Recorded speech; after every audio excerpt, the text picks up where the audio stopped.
So hello everyone, I welcome you all to our YouTube channel that is Konark Architecture of Education। तो आज हम बात करने वाले हैं आपकी quadratic equation. If you are in class 10th तो आपकी रेगुलर बेसिस पे क्लासेस आ रही है। एक्सरसाइज 4.3 का क्वेश्चन नंबर 2 के बारे में बात करने वाले हैं। और अगर आप एक एक सवाल हम सबके साथ करते रहोगे तो तुम सवाल फोड़ोगे। ये चीज़ ध्यान रखना। फटाफट से क्वेश्चन नंबर सेकंड स्टार्ट कर लेते हैं। इसमें एक नया फॉर्मूला लग रहा है, एक नया मेथड लग रहा है, तो पहले थोड़ा सा उसको समझेंगे एंड देन उसके बाद क्वेश्चन नंबर 2 स्टार्ट कर देंगे। तो देखते हैं फटाफट से क्वेश्चन नंबर 2 क्या कह रहा है। तो इस वाले क्वेश्चन में, क्वेश्चन नंबर 2 में इसने कहा है find the roots of quadratic equation given in question number 1 above by applying the quadratic formula. तो इसमें हमको क्वाड्रेटिक फार्मूला से क्वेश्चन सॉल्व करने हैं। अब पहले उससे पहले हमको समझना पड़ेगा कि क्वाड्रेटिक फार्मूला होता क्या है। बहुत इंपॉर्टेंट चीज़ है क्वाड्रेटिक फार्मूला। अगर किसी भी बच्चे का मिडिल टर्म स्प्लिटिंग से आंसर नहीं आ रहा है तो you can apply quadratic formula. ठीक है, तो अब क्वाड्रेटिक फार्मूला देख लेते हैं हम। क्वाड्रेटिक फार्मूला होता क्या है। सबसे पहले क्वाड्रेटिक फार्मूला देखिए आप लोग, that is minus B plus minus under root B square minus 4ac upon 2a। अब फार्मूला तो लिख लिया सर, क्वाड्रेटिक फार्मूला समझ में आ गया, और हिंदी में इसको श्रीधराचार्य फार्मूला भी कहते हैं। फार्मूला लिख लिया हमने, फार्मूला हमको समझ में आ गया। नहीं, फार्मूला समझ में नहीं आया है तो फार्मूला देखते हैं फार्मूले का क्या मतलब है। b का मतलब क्या है, इधर b का मतलब क्या है, 4 कांस्टेंट है। a का मतलब क्या है, c का मतलब क्या है, एंड इधर a का मतलब क्या है, और इधर प्लस माइनस। सर ऐसा साइन नहीं देखा है प्लस माइनस का, तो इसका मतलब क्या है।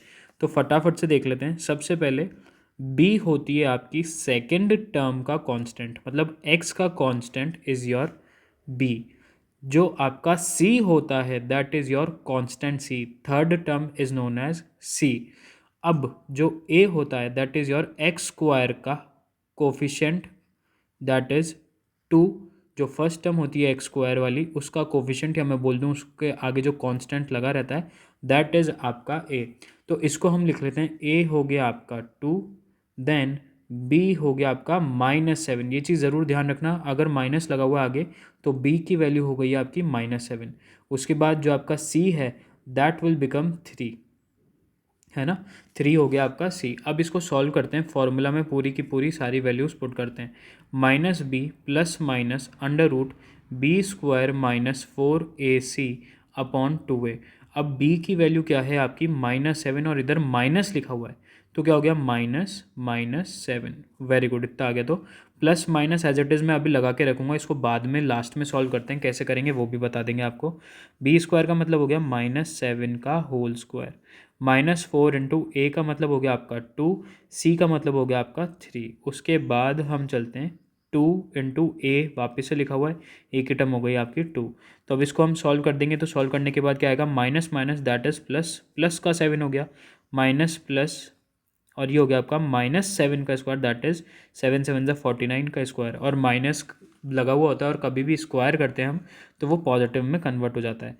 -4 into 2 that is 8, 8 into 3 21, sorry 24, है ना। ये हो गया आपका 24। उसके बाद 2 2 ज़ा, ये हो गया आपका 4। ये इतना क्वेश्चन सॉल्व हो गया। अब हम देखते हैं इसको माइनस करके, that is 7 plus minus under root 49 minus 24, that is 25। तो ये आपका 25 इधर आ जाएगा, 25 आपका इधर आ जाएगा, और नीचे आपका 4 आ जाएगा। अब हमको पता है under root of 25 that is 5, तो 7 प्लस माइनस 5 अपॉन 4। अब आपको बताएंगे ये प्लस माइनस का क्या मतलब है। इस प्लस माइनस का मतलब है, एक बार इसको आप लिखेंगे 7 plus 5 upon 4 and 7 minus 5 upon 4। जैसे आपकी जब हम मिडल टर्म स्प्लिटिंग सॉल्व करते थे तो x की 2 वैल्यूज़ आती थी, वैसे ही x की आप लोगों की 2 वैल्यू आ गई है। तो 7 प्लस 5 कितना हो जाता है, दैट इज़ 12 अपॉन 4, और 7 माइनस 5 आपका कितना हो जाता है, दैट इज़ 2 अपॉन 4। तो इसके दो आंसर क्या हो गए, 4 3 ज़ा 12, 3, एंड ये हो गया 1/2। तो ये हो गया आपका आंसर 1 3, एंड दिस इज़ 1/2। तो आई होप आपको फर्स्ट क्वेश्चन नंबर सेकंड का फर्स्ट पार्ट समझ में आया हो, उसके बाद हम और क्वेश्चन सॉल्व करेंगे इसका second part, third part, fourth part, क्योंकि इसने बोला क्वेश्चन नंबर 1 में जितने भी दे रखे हैं उन सबको सॉल्व करना है बात क्वाड्रेटिक फार्मूला, तो हमको क्वेश्चन नंबर 1 के सारे 4 के 4 पार्ट सॉल्व करना है। अब हम चलते हैं नेक्स्ट वाले पार्ट पे और नेक्स्ट वाला पार्ट देखते हैं कैसे सॉल्व होगा। तो अब देखिए क्वेश्चन नंबर सेकंड का सेकंड पार्ट क्या है, दैट इज़ 2x² + x - 4। तो हम इसमें लिख लेंगे a की वैल्यू है 2 फर्स्ट टर्म, b की वैल्यू है आपकी 1 क्योंकि b की value is equals to 1 and c की वैल्यू है आपकी -4। तो ये आपकी c की वैल्यू हो गई, ये आपकी b की वैल्यू हो गई 1 एंड a की वैल्यू हो गई आपकी 2। इतना सबको समझ में आ जाता है। a b और c की वैल्यू लिख दी। अब हम डायरेक्ट इस फॉर्मूला में पुट कर देंगे a b और c की वैल्यू। कैसे करेंगे देख लीजिए। -b का मतलब हो गया -1 plus minus under root b², 1 का square -4 into a that is 2 and c that is -4 upon 2a का मतलब हो गया 2 इंटू 2। नेक्स्ट चलते हैं -1 प्लस माइनस अंडर रूट 1 का स्क्वायर दैट इज़ 1 माइनस, और देखो अब साइन आप लोग ध्यान से देखेंगे, साइन का यहाँ पे माइनस है और यहाँ पे माइनस है, तो माइनस माइनस आपका कितना हो जाएगा दैट इज़ प्लस, 4 4 ज़ा 16 एंड 16 2 ज़ा 32 आ जाएगा आपका। इतना सबको समझ में आ गया।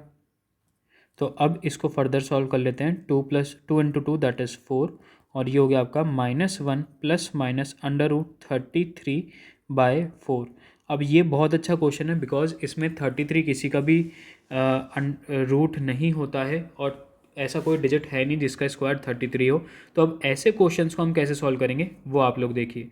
-1 प्लस माइनस अंडर रूट 33/4 ये हमने लिख लिया। अब इसके दो पार्ट फॉर्म होंगे। दो पार्ट कैसे बन गए, -1 plus under root 33/4 and -1 minus under root 33/4। तो ये क्वेश्चन सिर्फ इधर तक ही सॉल्व होगा बिकॉज इसके बाद हम इसको फर्दर सॉल्व नहीं कर सकते। 33 ऐसे ही रहेगा रूट में और 1 ऐसे ही रहेगा और 4 ऐसे ही रहेगा, तो ये इसका आंसर हो जाएगा। जैसे हम मिडिल टर्म स्प्लिटिंग में x के दो आंसर निकालते थे वैसे ही इधर x के दो आंसर आ चुके हैं बाय क्वाड्रेटिक फार्मूला से। इतना सबको समझ में अगर आ गया तो बहुत अच्छी बात है। नेक्स्ट क्वेश्चन की तरफ हम चलते हैं। अब ये आपका थर्ड पार्ट है। थर्ड पार्ट किस तरीके से सॉल्व होगा वो देख लेते हैं। इसमें नई टर्म मतलब थोड़ा सा अलग क्या हो जाएगा, दैट इज़ ये b थोड़ा सा अलग हो जाएगा। इसको कैसे सॉल्व करेंगे, सबसे पहले हम लिख लेंगे a है आपका 4, b है आपका 4/3 एंड c है आपका 3। इतना सबको समझ में आ जाता है, कोई दिक्कत नहीं आती है। अब इसको सॉल्व करना वापस स्टार्ट करते हैं। सेम फार्मूला अब तक तो याद हो गया होगा आपको, दैट इज़ -b का मतलब हो गया -4/3 plus minus under root b² 4/3 का whole square, b² -4 into a that is 4 into c that is 3 upon 2 into a that is 4। इसको फर्दर सॉल्व करेंगे तो क्या आएगा, -4/3 प्लस माइनस अंडर रूट और इधर 4 और 3। अब इसको हम कैसे सॉल्व करते हैं, इधर 4 का भी स्क्वायर करिए और अंडर रूट 3 का भी स्क्वायर करिए, दोनों का स्क्वायर होगा। तो अगर हम 4 का और अंडर रूट 3 का स्क्वायर करते हैं तो हमारे पास क्या आ जाता है, दैट इज़ 16 इंटू और अंडर रूट 3 का स्क्वायर दैट इज़ 3 माइनस 4 4 ज़ा 16 और 16 इंटू 3, तो ये आ गया है आपका 48। अब इसको नीचे सॉल्व कर लेते हैं, 4 2 ज़ा हो जाता है आपका 8। अब हम देखते हैं -4/3 प्लस माइनस अंडर रूट 16 3 ज़ा 48 ही होता है और इधर भी 48 हो चुका है और नीचे हम लिख लेते हैं 8। ठीक है, अब हम नेक्स्ट स्टेप करते हैं और नेक्स्ट स्टेप में हम क्या करेंगे वो थोड़ा इम्पॉर्टेंट होने वाला है आप लोगों के लिए, क्योंकि अब इधर आ जाएगा ज़ीरो। तो ज़ीरो आ जाएगा तो हम क्या करेंगे, नेक्स्ट स्टेप हम इधर लिख रहे हैं -4/3 plus minus under root 48 minus 48 that is 0 upon 8। तो ये पूरी टर्म नेगलेक्ट आउट हो चुकी है, पूरी टर्म नेगलेक्ट हो चुकी है। तो हम क्या लिख सकते हैं वो आप देख लीजिए, दैट इज़, तो अब इसको हम क्या लिख देंगे, दैट इज़ -4/3 अपॉन 8। -4/3 अपॉन 8 हम लिख देंगे और इसको हम इसके बाद कैसे सॉल्व कर लेंगे, 4 1 ज़ा एंड 4 2 ज़ा, तो इसका जो आंसर आएगा दैट इज़ -1/2 √3।